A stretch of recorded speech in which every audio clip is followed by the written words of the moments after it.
In this video, we're going to tie a fly called the Spammin' Eggs. It's a bonefish fly developed in Hawaii by Coach Duff for big bonefish. We're going to start off with the Gamakatsu SC15 saltwater hook and some uni or Veevus 6/0 tan thread. Then we're going to take a thin little sparse piece of EP fiber in tan. It's going to be about 2.5 to 3 times the length of the shank of the hook. And we're going to tie that in right on top. Now mine, I kind of like to tie down the bend just a little ways on this hook. Kind of helps that tail stand up in the water. And we're going to invert the fly. This just makes the next step a little bit easier. We're going to tie in the egg sac, which is an orange material. You can use a natural material like fox or marabou. I'm going to use a little bit of synthetic material called McFlylon. And we're going to tie that in right on the underside of the shank of the hook.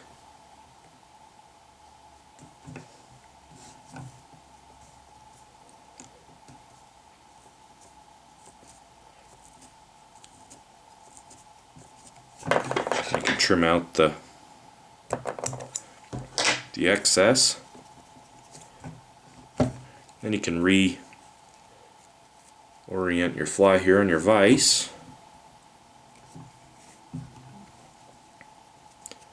And we can tie in our next material, which is going to be our hackle. I'm just going to use a little Grizzly whiting hackle feather for my Rooster cape.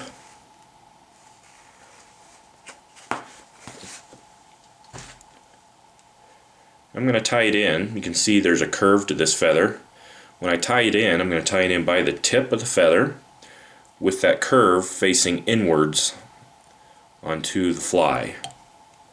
That way when I go to wrap it, my fibers will lay back down the fly.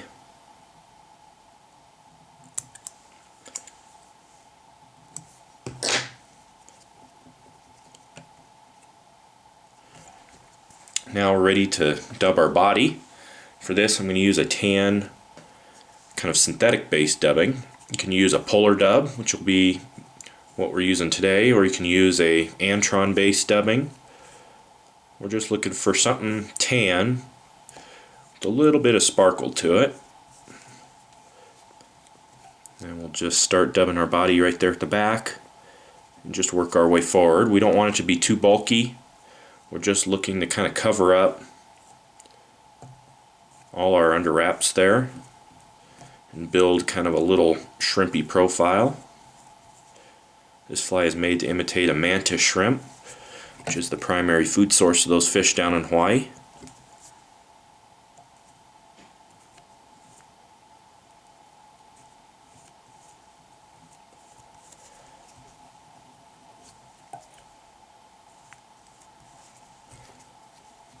And as I get towards the front of the hook here, I'm just going to slightly taper it a little bit. I don't want it to be too bulky up at the head of the fly, so I'm just going to taper it down.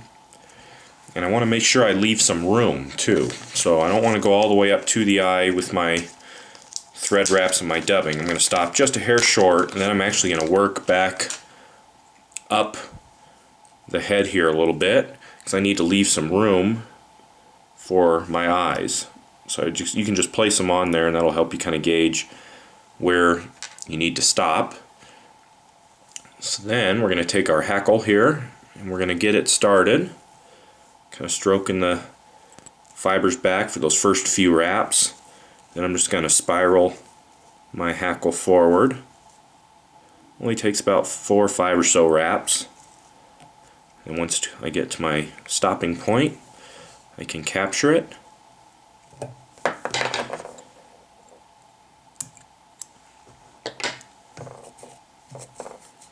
And at this point we can also bar our tail. So I'm just going to take a little marker, give it 4 brown bar marks.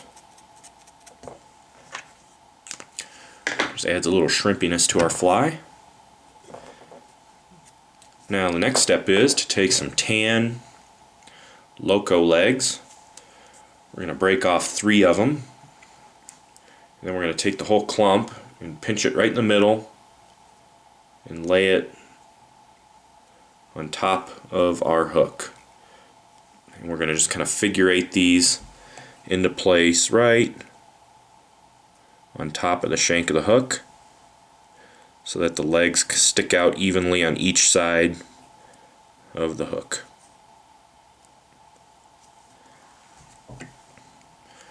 Then we're going to take our eyes. We can use tungsten predator eyes, we can use painted lead eyes. We're going to use some Pseudo eyes here in the nickel and red finish. And then we're going to figure eight these on top of our legs. It's important that you do this right on top of your legs. So what this is going to do is it's going to force those legs kind of out into the side and down a little bit. So I'm just going to take some nice tight wraps as I figure eight these legs.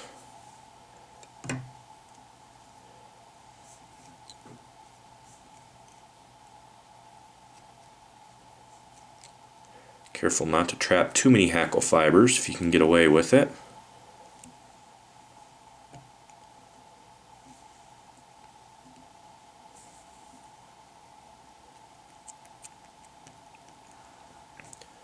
Then we'll take our thread forward.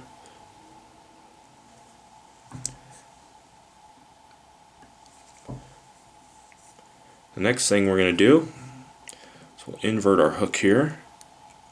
You can see how those legs splay out to the side. That's what we're looking for. We're going to tie in our weed guard. For that I'm just going to use a little piece of 20 to 30 pound heavy mono. I like the Rio hard alloy mono. We're going to tie in a single spike style weed guard.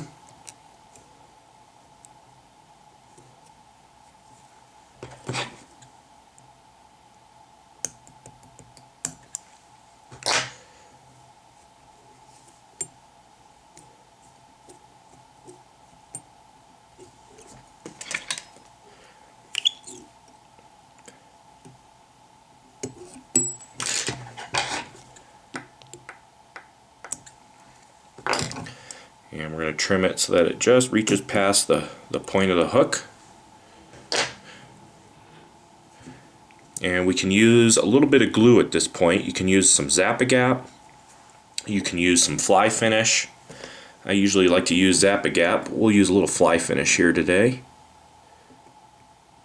You just want to coat the entire head as well as in between the eyes. We really want to make sure those eyes don't come loose.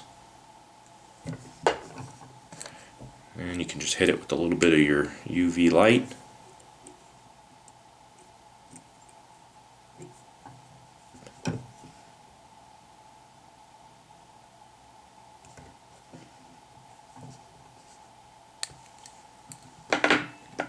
And now we need to trim those legs. I like those legs to be about twice the length of the body, or about halfway down the tail or so. You can see how they just splay out like a spider. That is exactly what we're looking for. That is kind of the shrimpy profile. When those legs sit in the current, they just sit there and twitch and undulate, and that's what triggers those bonefish to eat it.